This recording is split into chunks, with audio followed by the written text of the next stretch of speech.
बच्चों क्वेश्चन है कि प्रतिस्थापन विधि द्वारा हल कीजिए। यहां पर बच्चों हमें ये क्वेश्चन पॉइंट्स में दिया है।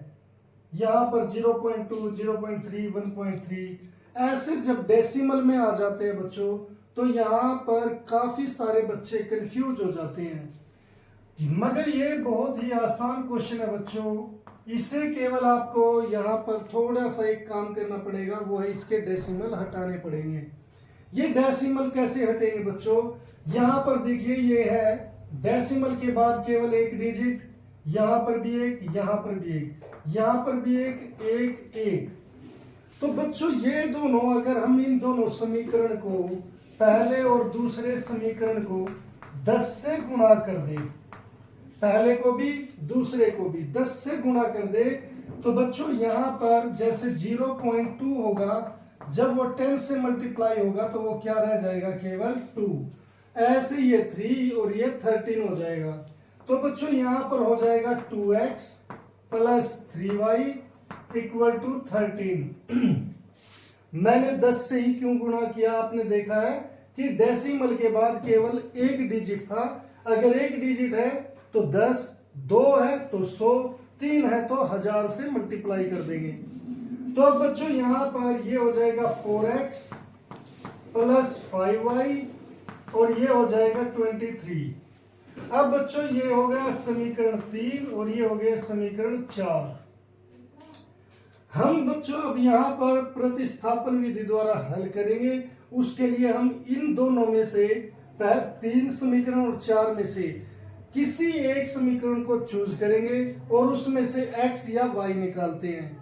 बच्चों यहां पर x के साथ 2 है, y के साथ 3, x के साथ 4 है, y के साथ 5। यहां पर कोई भी ऐसा x या y नहीं है जिसके साथ कुछ मतलब जो अकेला हो। इसीलिए अगर मान लो मैं इसमें से या इसमें से किसी भी समीकरण में से लूं, मुझे सेम डिफिकल्टी का सामना करना पड़ेगा। तो बच्चों मैं यहां पर इस समीकरण को ले लेता हूं। तो समीकरण 3 द्वारा समीकरण 3 से हम x की वैल्यू निकालेंगे बच्चों। यहां पर आप x की निकाल लो या y की, कोई फर्क नहीं पड़ेगा। मगर यहां पर मैं x की निकालने जा रहा हूं, तो इसके लिए जो यहां पर प्लस का है वो राइट हैंड साइड आकर किसका हो जाएगा? माइनस का। तो ये हो गया बच्चों 2x यहां का यहां, और ये हो गया 13 माइनस 3y। अब बच्चों यहां पर मुझे निकालना है x। जो ये चीज गुणा में है 2, ये किस में चली जाएगी? भाग में। तो यहां पर रह जाएगा x बराबर 13 माइनस 3y, और ये भाग का मतलब इस पूरे के भाग बच्चों ये हो जाएगा 2। तो ये समीकरण हो गया 5। अब बच्चों यहां पर x का मान निकाल लिया हमने, ये हमें समीकरण मिल गया। अब बच्चों क्या करना है कि मैंने किससे निकाला? ये समीकरण 3 से। अगर समीकरण 3 से निकालते हैं तो 4 में रखेंगे, 4 से निकालते तो 3 में रखते। अब मैं यहां पर रखूंगा किसका मान? यहां पर निकला है x का मान।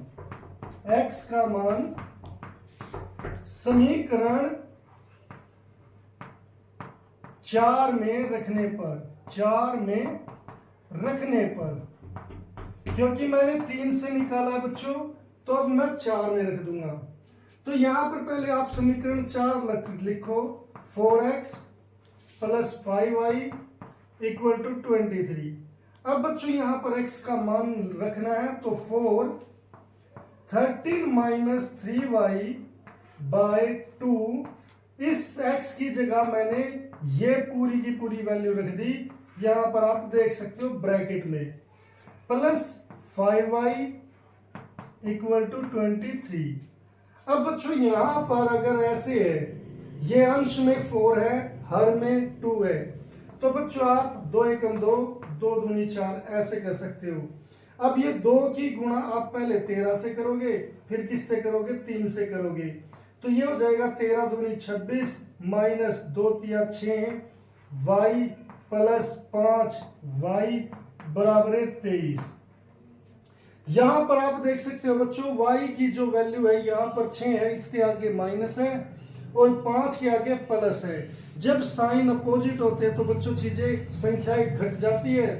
तो यहाँ 6 बड़ी है, 6 में से 5 वाई गई, तो कितने रह जाएंगे? 1 वाई। 1 वाई रहने का मतलब है वाई ही। और साइन किसका आएगा? जिसकी संख्या बड़ी है। कौन सी है? 6 है, तो यहाँ पर माइनस का साइन आएगा बच्चों। और यहाँ पर 23, जो ये चीज 26 इधर प्लस की है, उधर जाकर किसकी आ जाएगी? माइनस की 26। अब बच्चों यहां पर माइनस वाई है, यहां पर माइनस वाई है, और बच्चों ये क्या हो जाएगा? ये प्लस, ये माइनस। जब साइन अपोजिट होते हैं तो क्या होता है कि घट जाते हैं। बड़ी संख्या में से छोटी घटाएंगे, 26 में से 23 गए 3, मगर किसके? माइनस के, क्योंकि माइनस की संख्या बड़ी है। यहां पर बच्चों किसकी वैल्यू आ गई? माइनस वाई की। और मुझे किसकी चाहिए? केवल वाई की। तो अगर वाई की चाहिए तो इसका साइन क्या होना चाहिए? प्लस होना चाहिए। इसके लिए अगर मान लो मैं इसका साइन बदलूंगा तो पूरी इक्वेशन का साइन बदल जाएगा बच्चों। ये माइनस का प्लस, ये भी माइनस का क्या हो जाएगा? प्लस। तो ये हो गई बच्चों वाई का मान। ये आ गया हमारा समीकरण 6। अब बच्चों y का मान हम रखेंगे समीकरण 5 में, क्योंकि यहां से x का मान निकला था। तो मैं लिखूंगा y का मान समीकरण 5 में रखने पर।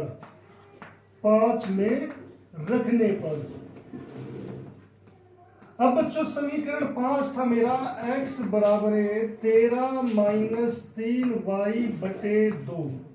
ये देखिए ये था। तो मैंने पहले ये यहां पर ऐसे कैसे लिख दिया। अब y की वैल्यू कितनी है? 3 है, तो मैं यहां पर y की वैल्यू कैसे रखूंगा? ये x एज इट इज आ गया, बराबर आ गया 13 माइनस 3, y की जगह क्या रखेंगे? 3 रखेंगे, बटे 2। अब यहां पर बच्चों x आ गया, बराबर है ये 13 माइनस 3 की 3 से गुणा 9 बटे 2। अब बच्चों x बराबर है, यहां पर ये प्लस है, ये माइनस है, तो जब साइन अपोजिट होते हैं तो क्या हो जाता है? घट जाता है। 13 में से 9 गए, 4 रह जाएंगे, बटे 2।